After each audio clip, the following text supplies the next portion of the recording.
সুন্দর, দেখো ছবিটা আসবে।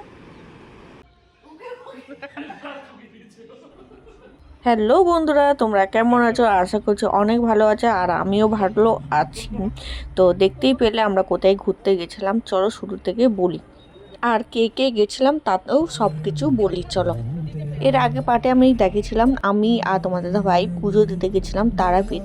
আর তারাপীঠে পুজো দেওয়ার পর তো তোমার দাদা ভাইয়ের বোন আর বোনের বর রাত্রে এসেছিল, মানে পুজো দেওয়ার আগের দিন এসেছিল। তো ওরা পুজো দেয়নি, তো ওরা হোটেলেই ছিল, আমরা পুজো দিতে গেছিলাম। আর পুজো দিয়ে এসে ফ্রেশ হয়ে আমরা চলে এসেছিলাম মন্দির ঘুরতে, মানে সাইট সিইংগুলো ঘুরতে। তো সাইট সিইংয়ের বলতে বক্রেশ্বর মন্দিরে এসেছিলাম। আর বক্রেশ্বর মন্দিরে এসে খুবই সুন্দর লাগলো, আমার তো বেশ ভালোই লাগলো। এই প্রথমবার আসলাম মন্দিরে। আর এইসব হাতের চিহ্ন, তো এই হাতের চিহ্নতে কি কি কারণ আছে আমার সঠিকভাবে জানা নাই। তোমাদের জানা থাকলে অবশ্যই তোমরা আমাকে কমেন্ট করে জানাবে। আর কে কে এই মন্দিরে এসেছো তাও জানাবে। আমার তো ফার্স্ট টাইম, আর আমার তো খুবই ভালো লাগলো। আর এখানে শুনলাম না, চোখে আমি দেখলাম। তো এখানে বললে অনেক গরম জল বেরোয়, আর এই জলের মধ্যে মানুষ পড়লে আর মানুষ বাঁচে না। আর সাদা সাদা দেখছি, ওরা সব চাল ফেলে রেখেছিলো, ভাতে পরিণত হয়েছে। তো আমি চোখে দেখলাম, আর তোমাদেরকেও চোখের সামনে দেখালাম। কতটা সত্যি তা জানি না, কিন্তু গরম জলটা মানে ফুটছে এটা শিওর, আমি চোখের সামনে থেকে দেখলাম। তো খুবই ভালো লাগলো। তারপরে ওখানে মন্দিরে ঢুকলাম। আর এখানে হচ্ছে দুর্গা সতীপীঠ। তো দুর্গা সতীপীঠ। আর এখানে কিছু একটা পর্যায়ে, কিন্তু দুর্গা আমি জানি না, বললামই সঠিকভাবে আমি খুব একটা জানি না, যতটুকু জানি অতটুকুই আমি তোমাদের সঙ্গে শেয়ার করলাম। আর এখানে খুব সুন্দর ঠাকুর। আর এখানে একটা ভোলেনাথও ছিল, আর এই ভোলেনাথের নাম কি তাও আমি জানি না। তো ভোলেনাথই আমি জানি। আর এখানে সব প্রণাম করছিলাম। আর এখানে তারপরে আমরা বেরিয়ে গেছিলাম, আর খুবই গরম লাগছিল, তো আমরা ঠান্ডা খেয়ে নিয়েছিলাম, সবাই আইসক্রিম খেলো। আর আমরা ঘুরতে ঘুরতে চলে যাচ্ছি অন্য জায়গায়। তো সুন্দর সুন্দর পাহাড় দেখতে দেখতে আমাদের বেশ ভালোই লাগছে। পাহাড় তো এখন দেখে দেখে মন ভরে গেছে, কিন্তু এটাও পাহাড়টা খুব ভালো লাগলো। দূর থেকেই পাহাড়গুলো দেখছিলাম। এখন আমরা ঢুকেছি ঝাড়খণ্ডে। আর ঝাড়খণ্ডে এসে কি সুন্দর যে ড্যাম, বলে বোঝাতে পারবো না। আর এটাকে ড্যাম বলছে। আর এখানে বোর্ডিংও হচ্ছিল, আর সবাই নৌকা নিয়ে যাচ্ছে। আর এখানে কত টাকা লাগে তা আমার ঠিক জানা নাই। তো সবাই বলছিল, মানে তোমার দাদা ভাই ওঠার খুবই ইচ্ছা ছিল, কিন্তু আমরা উঠিনি কেন, কারণ হচ্ছে আমরা তো অজানা জায়গায় গেছি, কখন বিপদ যাই হোক বলে আসে না, তাই জন্য আমরা উঠলাম না। আর দুজনাই ভয় পাচ্ছিলাম, আর দুজনে আমরা সাঁতার জানি না, তো তাই জন্য আমরা মানে আর যাইনি। তো সাহসটা দেখালাম না। আর তোমার দাদাভাই খুবই ইচ্ছা ছিল ওর যাবে, তো যাই হোক ওকে বারণ করলাম, আর ওই কথা বাড়াইনি। তো আমি আর সবাই মিলে একটু নিচে গেলাম। তো ওখানে খুব সুন্দর হাওয়া দিচ্ছিল।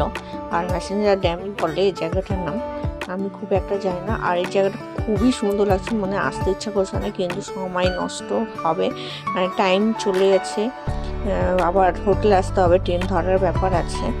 তো কিন্তু এই জায়গাটা এত সুন্দর। আর বলে এই সাইডে যে হাফ জল, মানে একটা গেটে জল ছাড়া ছিল, কিন্তু পুরোটা বলে জল ছাড়লে না খুবই সুন্দর লাগে, অসাধারণ লাগে। আমার তো বেশ ভালো লেগেছে। আর কে কে গেছো এই জায়গায় অবশ্যই তোমরা কমেন্ট করে জানাবে। আমার তো বেশ ভালোই লাগলো, তোমাদের কেমন লাগলো অবশ্যই তোমরা কমেন্ট করো। আর কি সুন্দর না জলের স্রোত। আর আমার তো মানে খুবই লাগছে। এখানে তো অনেক কটা রিলসও করলাম।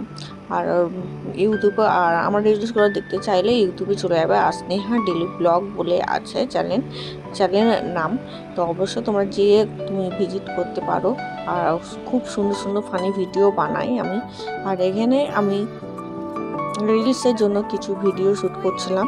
তো এমনি গল্প করছিলাম, ভ্যাট গল্প করছিলাম, আর আমরা ভ্যাটের গল্পটাই রিলসের মধ্যে নিচ্ছিলাম। তো তাই ওই দেখাচ্ছিলো এইভাবে করো ওইভাবে করো, মানে আমার ননদ ওখানে ভিডিওটা করে দিচ্ছিলো আর আমরা এইভাবে করছিলাম, হাঁটছিলাম। তাই আরেকটু একটু আগে গেলাম। তো ওই সাইডে জলগুলো একদম ছাড়া ছিল না, বন্ধ ছিল গেটটা, কিন্তু ওই সাইডে জলগুলো ছাড়া ছিল, একটু হালকা করে দেখতে পারবে একটু দূরে জুম করলাম। তো ওই সাইড দিয়ে জলগুলো খুবই সুন্দর লাগছে।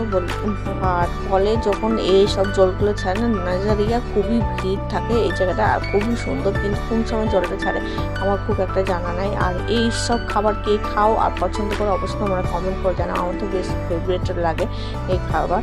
তো এই খাবার বলে চিংড়ি।